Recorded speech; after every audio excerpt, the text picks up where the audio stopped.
And in our time, these three poisons have reached an unprecedented institutionalized form. We have organized forms of greed, organized forms of hatred in the world's greatest military power history has ever known. The greatest, probably, advertising machines to breed the dissatisfaction, tell us that we're not enough and we have to keep craving and wanting more and more, and all of this inflaming the notion that we are separate, competitive beings that need to strive for a place and some to find some place to hide, that need to flee, and there's no place to go.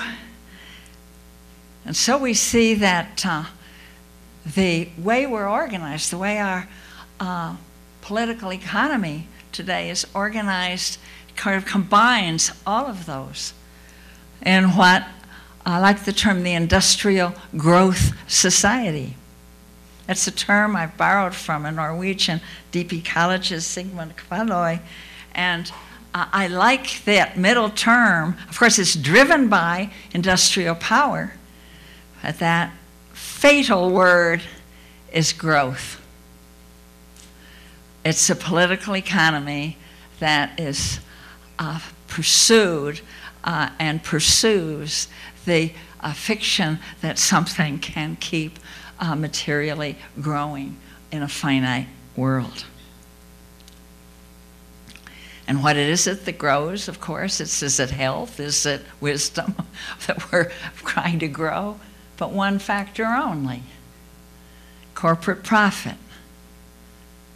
And when you have a system, all living systems have to stay in balance.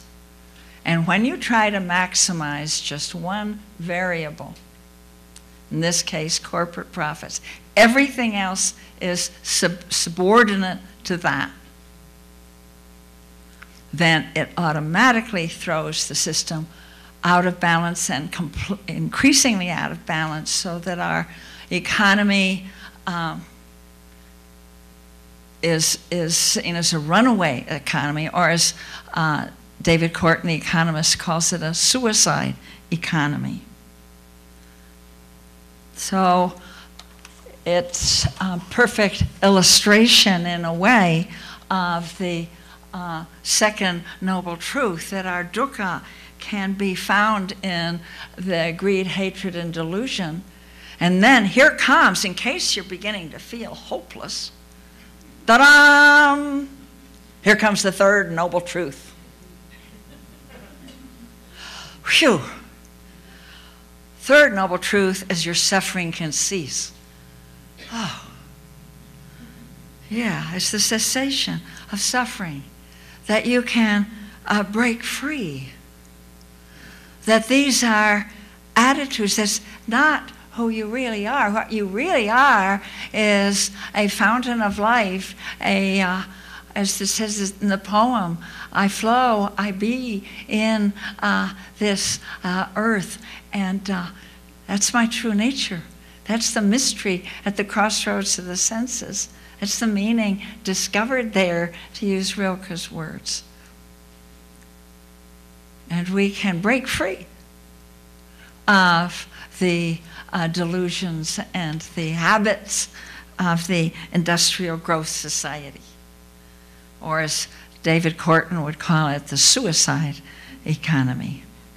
So that, of course, I think this is the place, don't you, to bring in the great turning. Because that breaking free, that movement, a transition from a out of control industrial growth society to a life-sustaining society. It's not just an idle fancy. It's happening. It's happening just the way the Buddha said it could and would, when you dare to see the suffering and its causes. And then you can change them. So this great turning,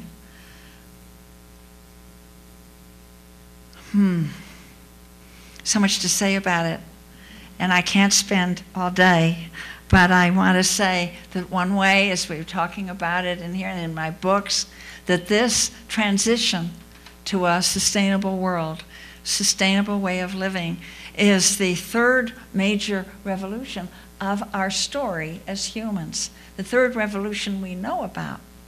The first being 10,000 years ago, give or take some centuries, took a while, which was the agricultural revolution. Changed everything when we settled down and began to grow food and had settlements and grew cities and grew a surplus and began to trade and began to learn to read and write and had private property. It changed everything.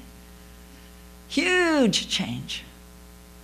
And now, just 300 years ago, more or less, in England, it started the second revolution, just as mammoth, the Industrial Revolution, with the power of the assembly line and the machine and the markets that had to be acquired and the organization, the extractive industries and the manufacturing and all that enormous, it changed the face of our planet.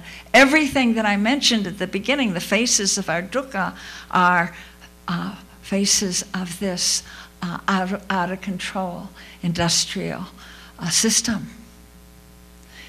Particularly with the, as we see it, we still fall prey to those three poisons the Buddha talked about. The first person to see that what's happening now, that calling it, so the third, of course, is the great turning, this transition. And I think it was the first director of the Environmental Protection Agency, William Weckleshouse, where he said, what needs to happen now is a shift in consciousness and in society that is comparable in magnitude and scope to those other two revolutions. Only this time, the big difference is twofold. One is that it has to be conscious choice. And the second is that it's got to happen fast. The agricultural revolution took centuries. The Industrial Revolution for different societies took a generation or even decades, but now it's just happening in a matter of years. And it is happening. The thing is, we don't really realize it because, as you can imagine, the media, corporate-controlled media of the Industrial Growth Society isn't thrilled to be talking about and reporting about its own demise in the events of the Great Turning. And we see it in efforts to, in our actions, campaigns to slow down the destruction.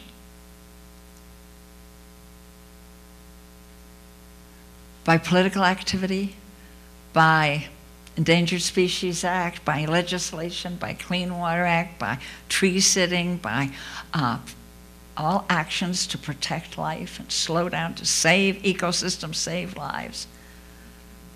That's what we generally think of as activism. But there are two other dimensions of the Great Turning that are just as vital. Creating new forms, new structures, new ways of doing things that are responding to the need of the moment. Naropa's program and its classes and its departments are new ways, reaching back for old ways of responding and helping us respond and even see both the peril and the promise of our time. And then, of course, a shift in the way we see and the way we think, which is, to me, the most exciting thing. if I could just, by one magic word or spell that I could cast, just do one thing to convey to you, it would be this: astonishment and gratitude at being alive now in Earth, where there is this fantastic realization where we, thanks in part to the dangers we face, can wake up. You're alive and I'm alive at that time. Well, you can't do it without tears. And you can't do it without feeling stupid at times. You can't do it without feeling outrage and discouragement. But at each time you know what that's in. And in your tears you realize, well, that's not just mine. It might be the tears of an Iraqi mother looking for her child in the rubble. They might be the tears of a worker caught in Fukushima and not knowing what the hell to do. Our very tears and pain are bringing us into an embrace for which we have longed. The good news that we didn't dare hope for. The great love that we didn't dare think we could experience. And like all great loves, you weep with joy as well as pain. It's worth it, is it not?